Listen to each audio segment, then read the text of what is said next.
Rahasia pembenih lele Pekalongan, dari kolam sederhana jadi sumber bibit unggulan.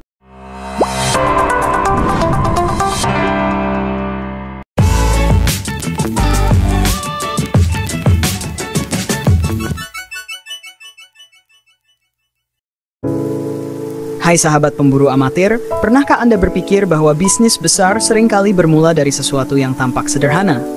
Seperti halnya kolam kecil di pekarangan rumah, yang ternyata bisa menjadi sumber rezeki luar biasa. Ya, di balik air keruh dan lumpur itu, tersimpan peluang emas yang belum banyak digarap orang, usaha pembenihan ikan lele. Namun, sebelum kita lanjut ke kisah inspiratif kali ini, jangan lupa like, subscribe, dan aktifkan loncengnya, agar channel ini terus berkembang dan bisa menghadirkan kisah-kisah inspiratif lainnya yang bermanfaat bagi banyak orang.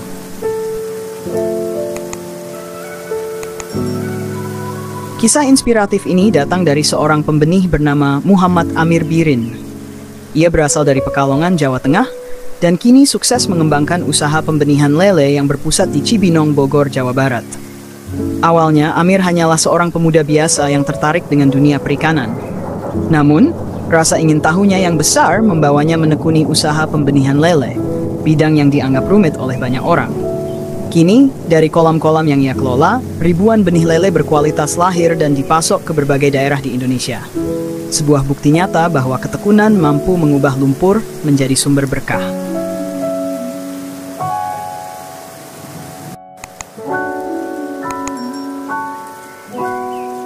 Peluang yang masih terbuka lebar, menurut Amir, usaha pembenihan lele punya peluang besar karena permintaan jauh lebih tinggi dibanding pasokan. Industri pembesaran ikan lele di Indonesia terus tumbuh, tapi jumlah pembenih yang benar-benar serius masih bisa dihitung dengan jari. Padahal setiap kolam pembesaran membutuhkan ribuan bibit lele setiap bulan. Artinya, siapapun yang bisa menjaga kualitas dan kontinuitas pasokan benih punya peluang besar untuk jadi pemain penting di pasar ini. Amir menyebut, pembenihan lele itu seperti merawat masa depan. Kecil di awal, tapi bisa tumbuh besar kalau dijaga dengan benar.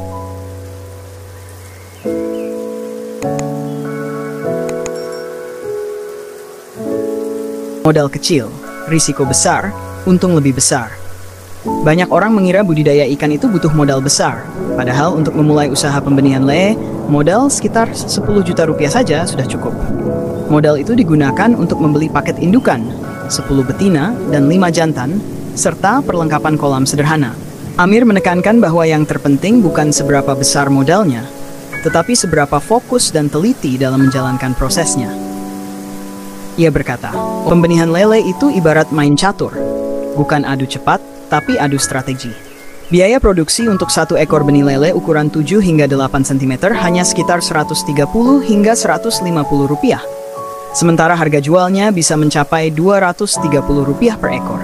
Keuntungan bisa mencapai puluhan juta rupiah per satu siklus, tergantung jumlah benih yang dihasilkan.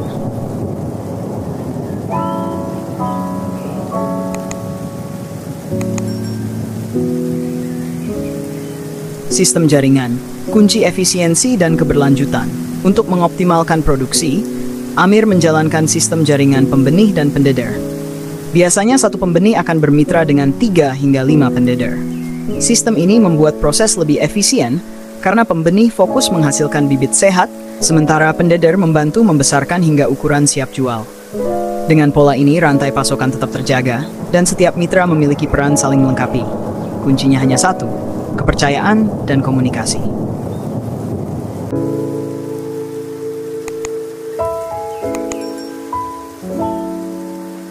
Indukan berkualitas, benih unggulan. Menurut Amir, mutu benih selalu bergantung pada kualitas indukannya. Indukan lele yang baik harus memiliki sertifikat genetik resmi. Sertifikat itu menjamin bahwa ikan berasal dari keturunan unggul dan sehat. Indukan betina minimal berusia 1,5 tahun, dan bisa digunakan hingga 5 kali proses pemijahan sebelum akhirnya diganti. Dalam satu kali pemijahan, seekor indukan mampu menghasilkan 15.000 hingga 50.000 butir telur, yang sebagian besar akan menetas menjadi benih siap jual.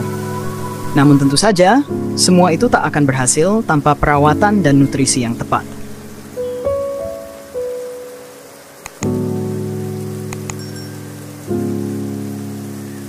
lingkungan ideal untuk indukan lele dikenal tangguh, tapi ternyata sangat peka terhadap perubahan lingkungan.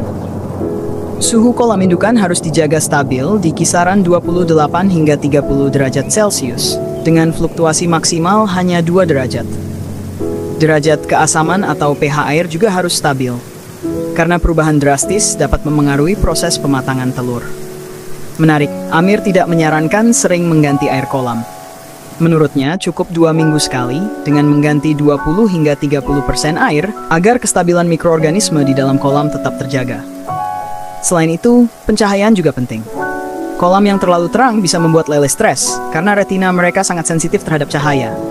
Akibatnya, energi yang seharusnya digunakan untuk produksi telur malah habis untuk beradaptasi.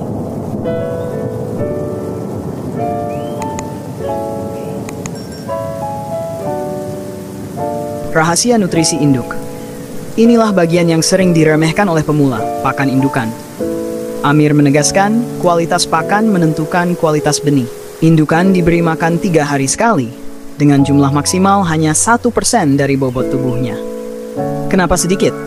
Karena sistem pencernaan induk besar bekerja lambat, dan membutuhkan waktu hingga 3 hari untuk mencerna makanan sepenuhnya.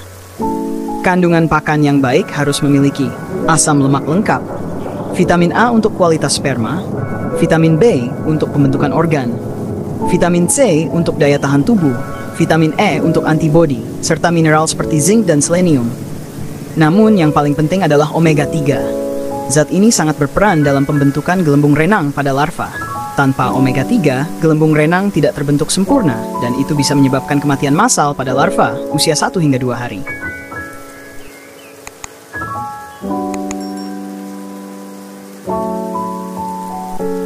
Persiapan kolam yang tepat.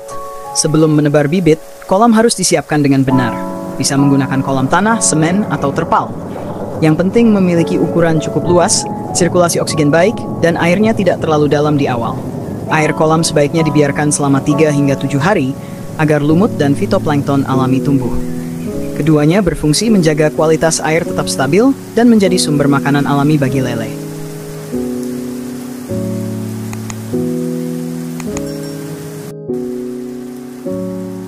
Pemilihan bibit dan penebaran.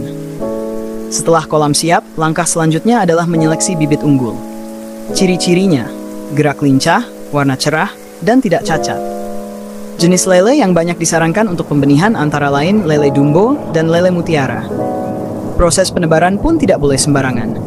Bibit dimasukkan perlahan menggunakan ember agar tidak stres akibat perubahan suhu air. Waktu terbaik untuk penebaran adalah pagi atau malam hari saat suhu lebih sejuk.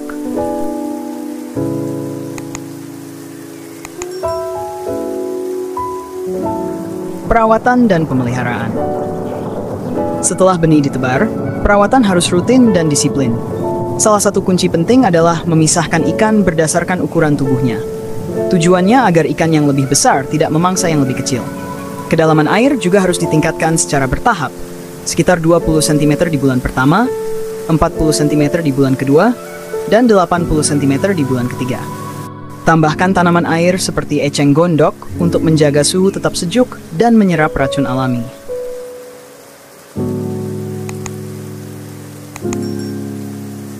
Panen dan perputaran siklus.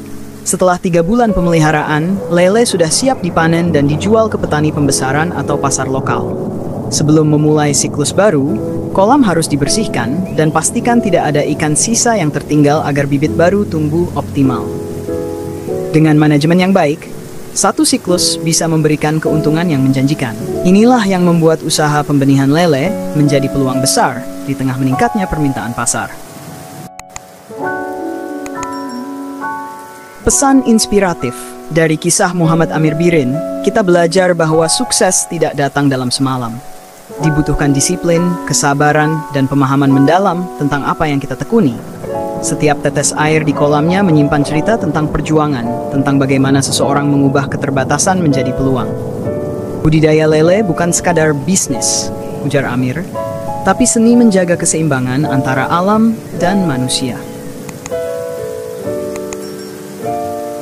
Jadi sahabat pemburu amatir, apakah Anda siap memulai kisah sukses dari kolam kecil di rumah Anda sendiri?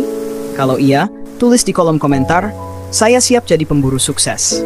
Dan jangan lupa tekan tombol like, subscribe, serta nyalakan loncengnya agar Anda tidak ketinggalan kisah inspiratif berikutnya.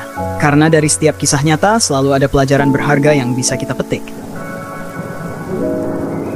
Disclaimer, seluruh video, foto, dan materi visual dalam tayangan ini bukan milik pemburu amatir. Kami hanya menyusunnya kembali untuk tujuan edukasi, inspirasi, dan penyebaran pengetahuan publik.